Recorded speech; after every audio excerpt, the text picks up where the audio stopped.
Muito antes de existirem calendários, religiões organizadas ou a própria ideia de história, o ser humano já carregava uma certeza silenciosa: a morte. As evidências arqueológicas mais aceitas indicam que entre 100 mil e 40 mil anos atrás, grupos de neandertais e dos primeiros Homo sapiens já realizavam sepultamentos intencionais. Esse período pertence à pré-história profunda, milhares de anos antes de qualquer registro escrito ou referência religiosa. Não havia datas, não havia nomes, mas havia intenção. Enterrar os mortos não era um ritual religioso como conhecemos hoje. Era um gesto humano, uma forma de separar o corpo sem vida do mundo dos vivos e talvez de aliviar o peso psicológico da perda.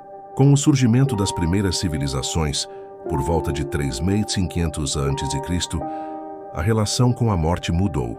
No Egito Antigo, a partir de aproximadamente 3000 a.C., os mortos passaram a ser preparados para a vida após a morte. A mumificação e as grandes necrópolis não eram cemitérios públicos, mas espaços funerários destinados principalmente às elites. Ali a morte não era escondida, era organizada, ritualizada e eternizada.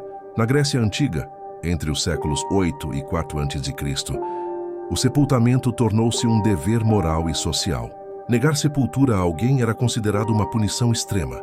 Os mortos eram enterrados fora das áreas residenciais, estabelecendo um limite físico entre a vida cotidiana e o fim. Esse limite se torna ainda mais claro na Roma Antiga.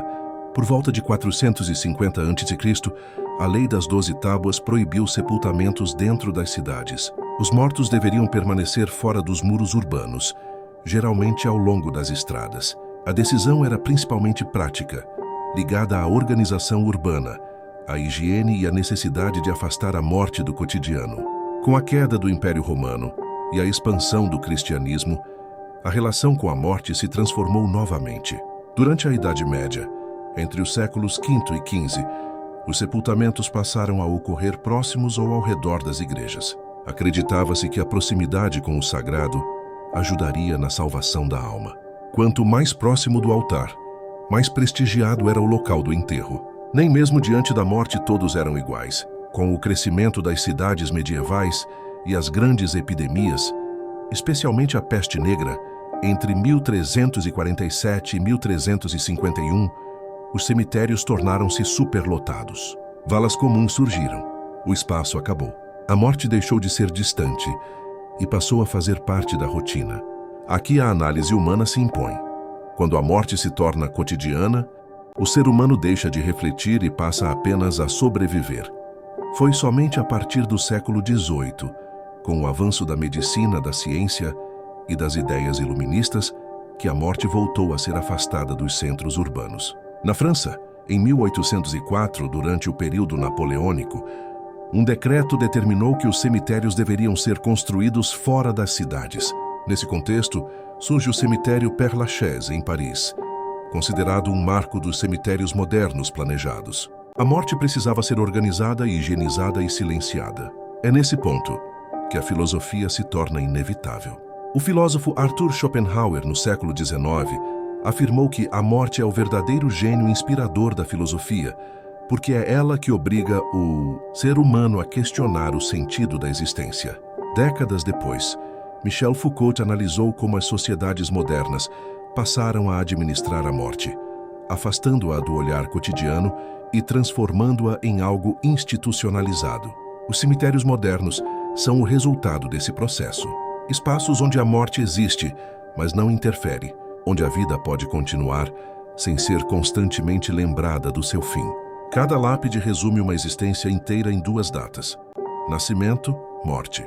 Tudo o que aconteceu entre essas duas marcas depende apenas da memória de quem ficou. Os cemitérios não existem apenas para os mortos.